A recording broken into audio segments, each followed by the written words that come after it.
I wish to express my frustration along with the other members of this committee for not being able to ask questions to our resource speakers from the office of the OVP. I just hope that they realize that the committee is providing them an ample due process, an avenue for them to be able to refute, to belie the findings that we have established already. But they prefer not attending the hearing rather than giving their due explanation to all the issues which have been raised already.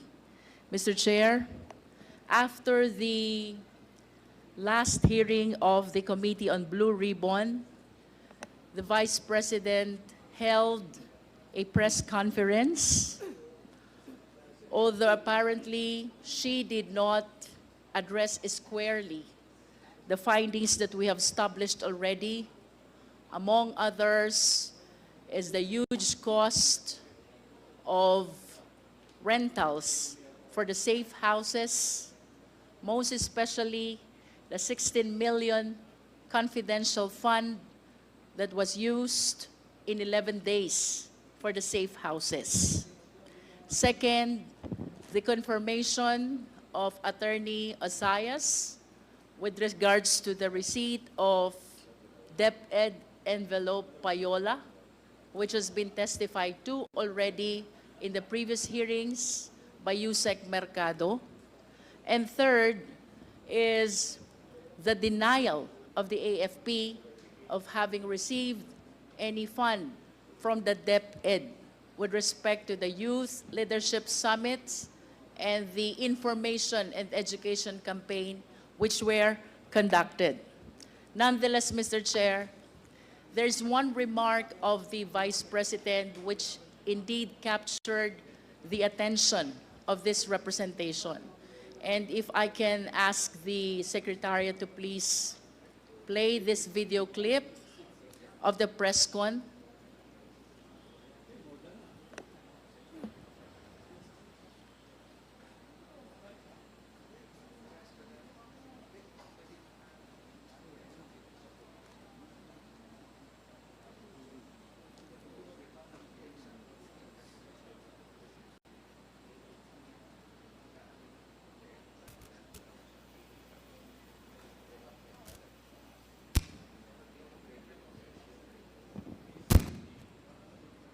Since we're having some technical problem, let me share with you what she said during that press con.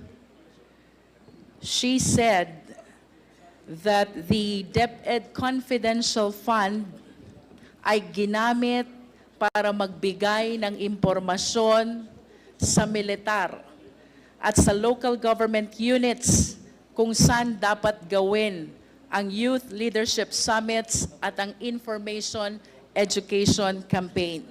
First of all, Mr. Chair, I find it really strange. A civilian office like the Department of Education is the one which will be providing a confidential information to the military and the LGU with respect to national security. Hindi po ba baligtad ito, Mr. Chair, because it is indeed the mandate of the AFP to promote and secure the national security and interest of our country. Pero dito po sa naging pronouncement ng ating Vice Presidente, she said, ang confidential fund ng Department of Education ay ginamit para magbigay ng impormasyon sa militar at sa LGU kung saan dapat gawin ang Youth Leadership Summits at ang Information Education Campaign. Mr. Chair, I wish to invite the attention of the committee to the certifications that were issued by the AFP and were submitted by the DepEd to COA in support of the utilization of the DepEd Confidential Fund. And the same provides YLS and IECs are conducted to prevent recruitment of teachers and students by terrorists and insurgents. May we request Attorney Camora to please confirm kung ito nga po ba ay nakasaad sa certifications ng AFP. Attorney Camora. Mr. Chair.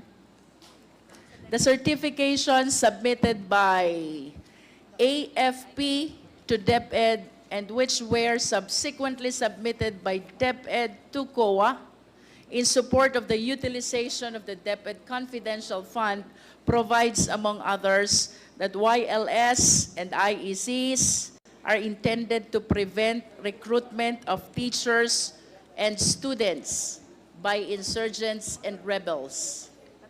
That is what is contained in the certification, Mr. So you Chair. confirm. Yes, Mr. Chair. And having said so, Mr. Chair, we must understand that there are 4 existing programs of DepEd. And I wish to know also from COA, sang program po ba pumasok ito? Because we have to understand that each program has their corresponding expenditure of the confidential fund. Can we please flash each program along with the corresponding expenditures? The program includes counterinsurgency, abuse prevention and control, anti-illegal activities, and anti-extremist or terrorism activities. Ang bawat programa pong ito ay may kanya-kanyang expenditures ng confidential fund. And if we can show this table, Secretariat, please. The table shows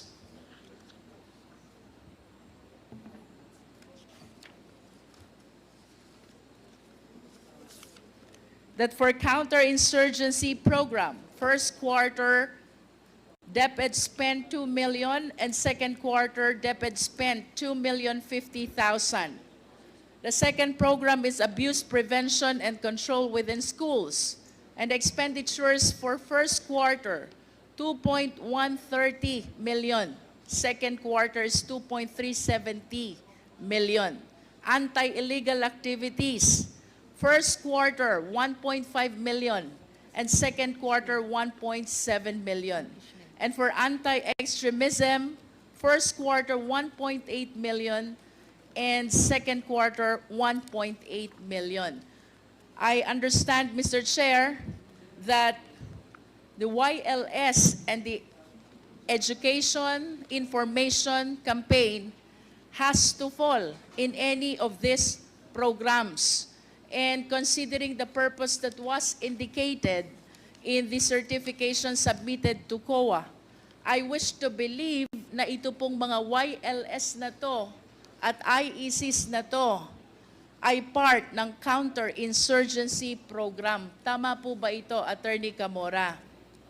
Tama po, Mr. Chair.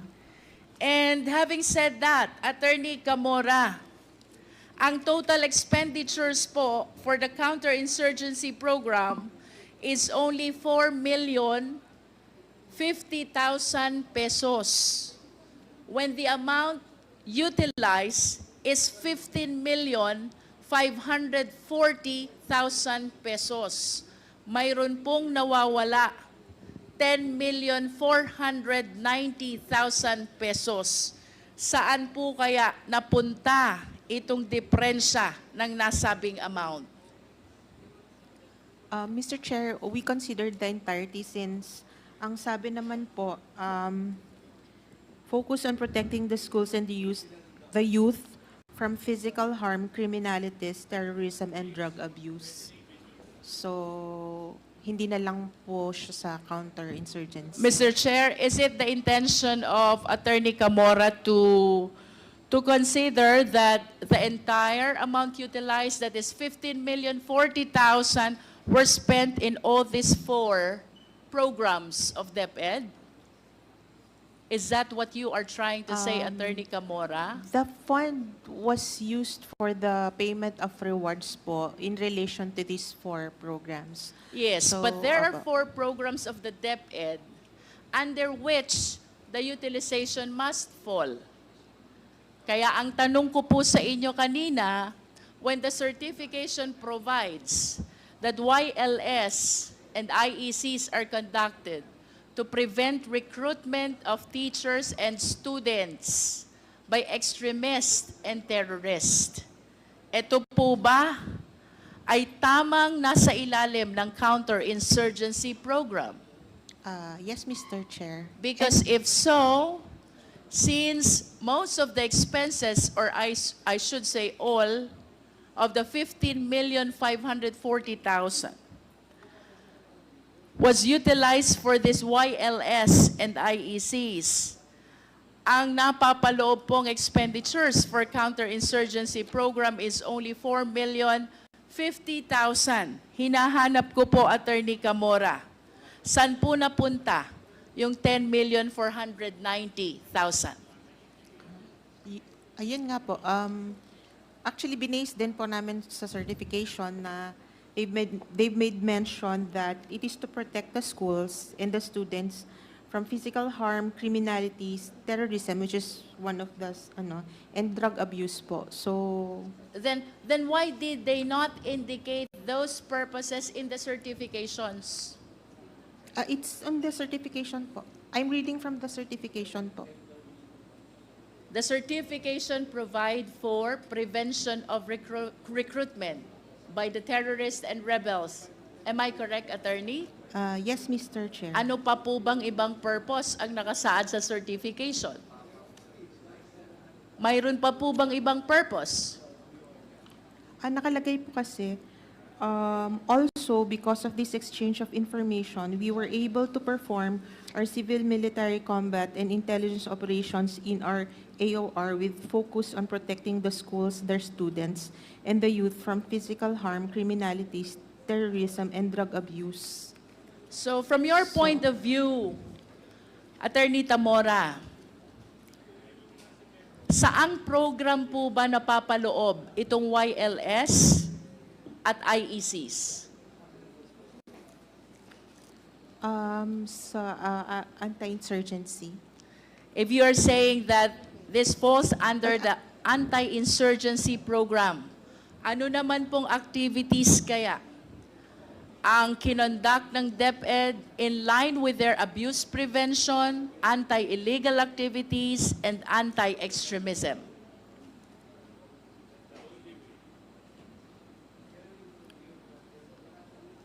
Based din po dito sa YLS, yun pong other purposes nung YLS. In other words, Attorney Tamora, you will agree with me that all the certifications pertain to YLS and IECs only. Pero meron pong other purpose po kasi silang nilagay sa certification. Then please enlighten us what activity falls under abuse prevention. What activity falls under anti-illegal activities? I think the YLS activities also included, yun nga po, lectures on drug abuse, criminalities.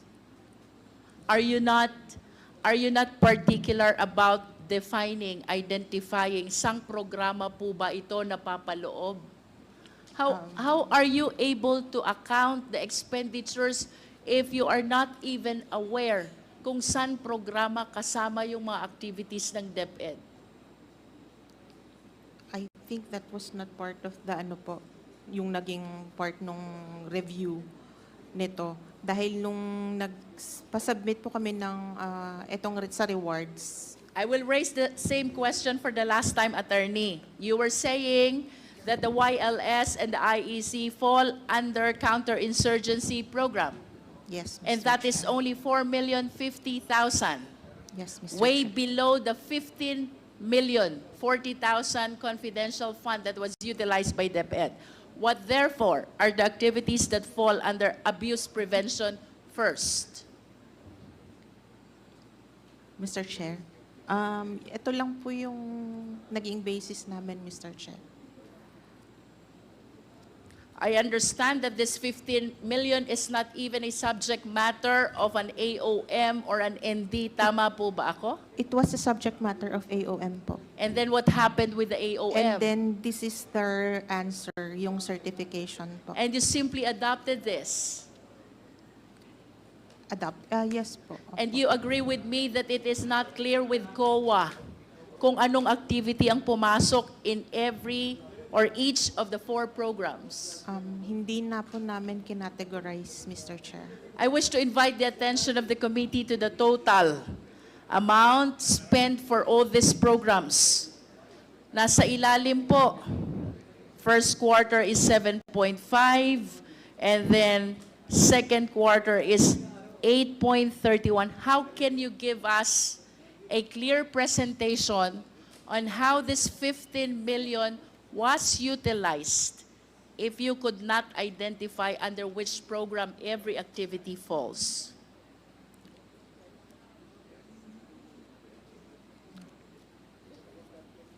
Ano po bang ibig sabihin ng pagtango nyo, attorney?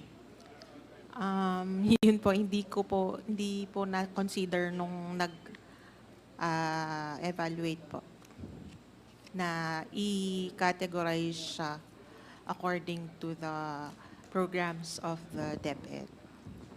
But can you confirm to us, yun po bang certifications na sinasabi nyo, which is stated that YLS and IECs are intended to prevent recruitment? Pare-parehas po ba yan? O may iba pa pong purpose na nabanggit? Ayun po, yung isang certification may ganun pong nakalagay na other purpose. How many certifications are we talking about, attorney? Dalawa lang. For the entire 15 million, 40,000 pesos confidential fund of Pero DepEd. ilan?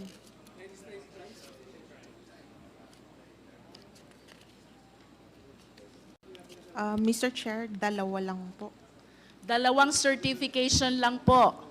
And I think it will be very easy with you at least to categorize, Attorney Camora. San po bang program na pasama yan? Dadalawa naman pala. Can you please read the purpose of the first certification?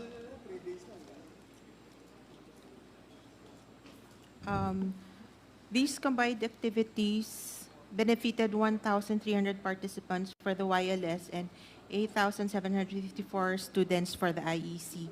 These collaborative efforts with the DepEd, Region 1 NICA, Regional Office 1, and OPAPRU were conducted to insulate the students from exploitation by the communist terrorist groups and inform them of the ills of terrorism and communism. Would you agree First- with me that that is counterinsurgency program? Yes, Mr. How Chair. much is the amount indicated? There is no amount indicated in this particular There is no amount certification. indicated. How about the other certification? Can you please read to us? Only the first purpose po. Kasi, Mr. Chair, there is a second purpose in this one. What which is the second purpose? Yung first po na binasa ko na about criminalities, terrorism, and drug abuse. And then, Is there any third and fourth purposes?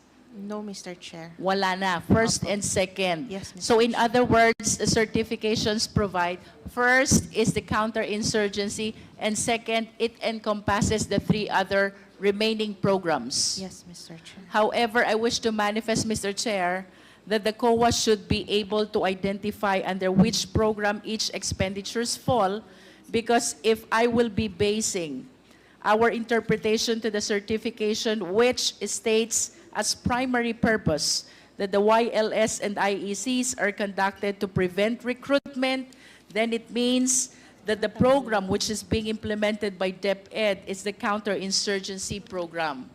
And considering that the amount which was spent for this program is only 4,050,000, I wish to be enlightened, magkano kaya yung nagastos for the abuse prevention, magkano kaya ang nagastos para sa anti-illegal activities, at magkano kaya ang nagastos para sa anti-extremism. It is my humble submission, Mr. Chair, that the COA should be able to identify this, to be able to give a clear presentation and account of the public funds which were utilized by the Office of the Department of Education.